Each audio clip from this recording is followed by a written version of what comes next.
ইনসাফ আমরা সবাই চাই, হাদির মতো করে কেউ বলতে পারি নাই। বাংলাদেশে যারা ইন্ডিয়ান আধিপত্যের বিরুদ্ধে কথা বলেছে তাদেরকে ইন্ডিয়া হত্যা করেছে। হাদির হত্যাকারীকে ধরে ইন্ডিয়া পুশিং করে দিক। ডিসেন্ট নামের একটা পেজের কদরউদ্দিন নামের এক সাংবাদিক হাদির উপর গুলি করার 1 ঘন্টার ভিতর হাদির হত্যাকারীর পরিচয় বের করে ছড়িয়ে দিল।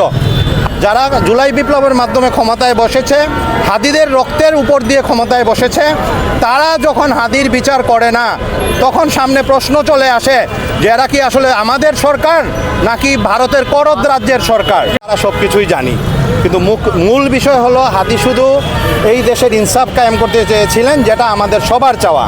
আমরা এই কথাগুলো, ইনসাফ আমরা সবাই চাই, হাদির মতো করে কেউ বলতে পারি নাই।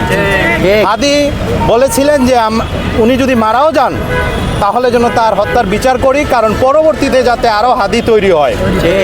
এখন এই হাদি হত্যার বিচার করার দায়িত্ব হলো জুলাই বিপ্লবের মাধ্যমে হাদিরা যাদেরকে ক্ষমতায় এনেছেন সেই সরকারের।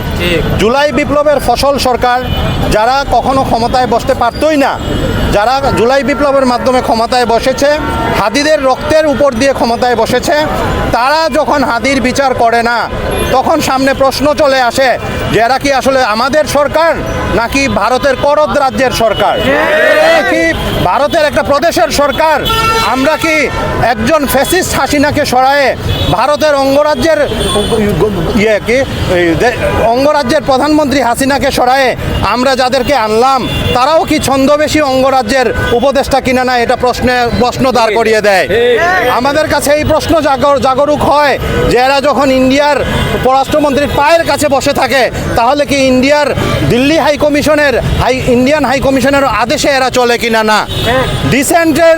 ডিসেন্ট নামের একটা পেজের কদরউদ্দিন নামের এক সাংবাদিক হাদির উপর গুলি করার 1 ঘন্টার ভিতর হাদির হত্যাকারীর পরিচয় বের করে ছড়িয়ে দিল। আমরা বিশ্বাস করি হাদির হত্যাকারী এখনো বাংলাদেশ ছেড়ে পালাইতে পারে নাই। আর যদি পালিয়েও যায় তাইলে এত এজেন্সির উপর পাহাড়ের ভিতর দিয়ে বর্ডার গার্ড আছে, তারপরও কেমনে সে চলে গেল? তাকে কেন ফেরত আনা হয় না? ফেরত আনার জন্য কোনো চুক্তির দরকার নাই। ইন্ডিয়া হর হামেশা বাংলাদেশে পুশিং করে।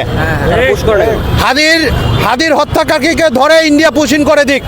পুশিং করার মাধ্যমে ইন্ডিয়া প্রমাণ করুক যে ইন্ডিয়া বাংলাদেশের বন্ধু।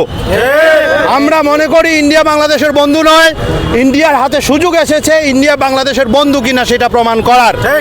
আমরা আশা করব ইন্ডিয়া যদি একটা বন্ধুসুলভ বাংলাদেশ চায় তাহলে ইন্ডিয়া হাদির হত্যাকারীকে পুশিং করে দিক। আর ইন্ডিয়া যদি মনে করে তারা বাংলাদেশের বন্ধু নয়, হাজার হাজার হত্যাকাণ্ডের মাধ্যমে, সর্বশেষ হাদি হত্যাকাণ্ডের মাধ্যমে ইন্ডিয়া প্রমাণ করেছে ইন্ডিয়া বাংলাদেশের বন্ধু নয়। বাংলাদেশে যারা ইন্ডিয়ান আধিপত্যের বিরুদ্ধে কথা বলেছে তাদেরকে ইন্ডিয়া হত্যা করেছে এবং সারা পৃথিবী জুড়ে ইন্ডিয়া এইসব গুপ্ত হত্যা চালায়। আমরা এইসব গুপ্ত হত্যার বিরুদ্ধে, এখানে একটু পূর্বে একটা ছেলে দেখা গেছে সেও হাদি হইতে চায়। এখানে আমরা সারা বাংলাদেশ হাদি হত্যাকাণ্ডের প্রতিবাদের মাধ্যমে ইন্ডিয়ান আধিপত্যবাদের বিরোধিতা করছি। সামনে নির্বাচন, এই নির্বাচনে কখনো কোনো রাজনৈতিক দল অংশগ্রহণ করতেই পারতো না। আওয়ামী লীগ নিজে নৈশ ভোটের মাধ্যমে নির্বাচিত হয়ে যাইত। হাদির রক্তের উপর দিয়ে 1400 জুলাই যোদ্ধার রক্তের উপর দিয়ে যে নির্বাচন আসছে, সেই নির্বাচনে অংশগ্রহণকারী দলগুলো বাংলাদেশের পক্ষের দল কিনা না সেইটা প্রমাণ করার জন্য তাদেরকে হাদি হত্যার পক্ষে তাদের সত্যিকারের অবস্থান প্রকাশ করতে হবে।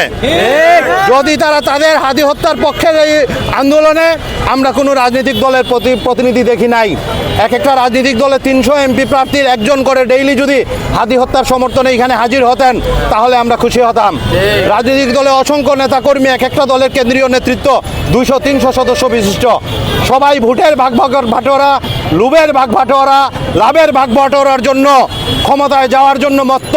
কিন্তু যারা বাংলাদেশের আধিপত্যবাদী আন্দোলনে জীবন দান করে তাদের বিচারের জন্য মোটেও আগ্রহ তাদের নাই।